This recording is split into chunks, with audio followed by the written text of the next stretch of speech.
Before Adam, there was this world.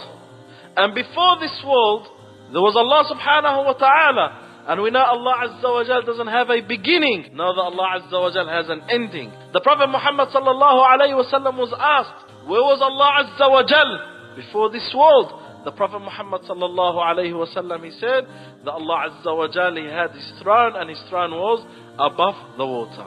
Bismillah, alhamdulillah, wassalatu wassalamu ala Rasoolullah sallallahu alayhi wa ala alihi wa sahbihi wa man wala, amma ba'd.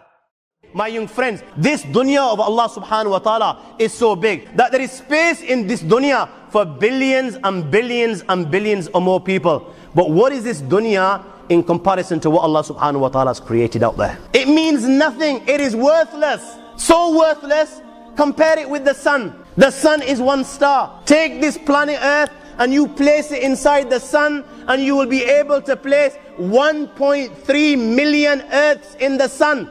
1.3 million Earths in the sun. Allahu Akbar. Allah is the greatest. There are stars out there which are millions of times bigger than the sun, that you need millions and millions of stars to make one galaxy, that there are zillions of galaxies out there. Now, everything that we've spoken about in regards to the universe, in regards to the galaxies, in regards to the trillions of stars and the trillions of planets and so on and so forth, all of that comes under SWT, the first heaven. And Allah is the creator of 7 heavens. 7 heavens! And the distance between the first heaven and the second heaven is 500 years. At what speed? Only Allah knows. Only Allah knows. But it will take 500 years to get from the first heaven to the second heaven. 500 years from the second to the third, third to the fourth, fourth to the fifth, fifth to the sixth, sixth to the seventh. Every time it will take 500 years. After the 7 heavens, وَسِعَ كُرْسِيُّهُ السَّمَاوَاتِ وَالْأَرْضِ. You all read the Ayatul Kursi. You all know the Ayatul Kursi. After this, you have the Kursi of Allah. You have the chair of Allah subhanahu wa ta'ala. Al-Kursi is the footstool, which Saeed ibn Jubayr radiallahu ta'ala anhu said is like a stair to the Arsh, is like a stair to the throne. All of these heavens, compared to the Kursi, is like a ring in the desert. The 7 heavens is the ring, and the Kursi of Allah is the Sahara desert. After the Kursi of Allah, my young friends, you have the Arsh of Allah. And the Prophet ﷺ said, the Kursi compared to the throne, compared to the Arsh, is like a ring in the desert.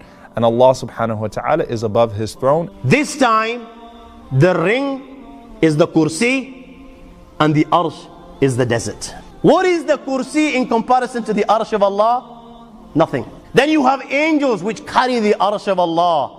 Their heads are in the 7th heaven and their feet are in the lowest earth. My friends, then you have the Lord of the Arsh and Kursi. لا تدركه الأبصار وهو يدرك الأبصار وهو اللطيف الخبير.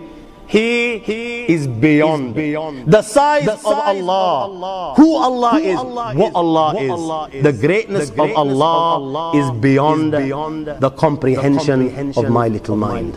And Allah is above His throne, but nothing is hidden from Him. Allah Azza wa Jal mentions Himself many times in the Quran as the Lord of the glorious throne, Rabbul Arsh al-Majid, or Rabbul Arsh al-Azim, that Allah Azza wa Jal knows everything that goes in and out of the earth, everything that falls from the skies and everything that's produced from the skies. Allah subhanahu wa ta'ala knows the slightest details of this world.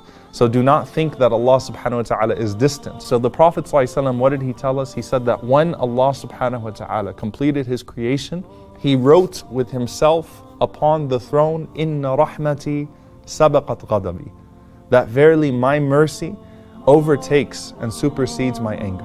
That is what is prescribed on the throne of Allah subhanahu wa ta'ala. His mercy is greater than His anger.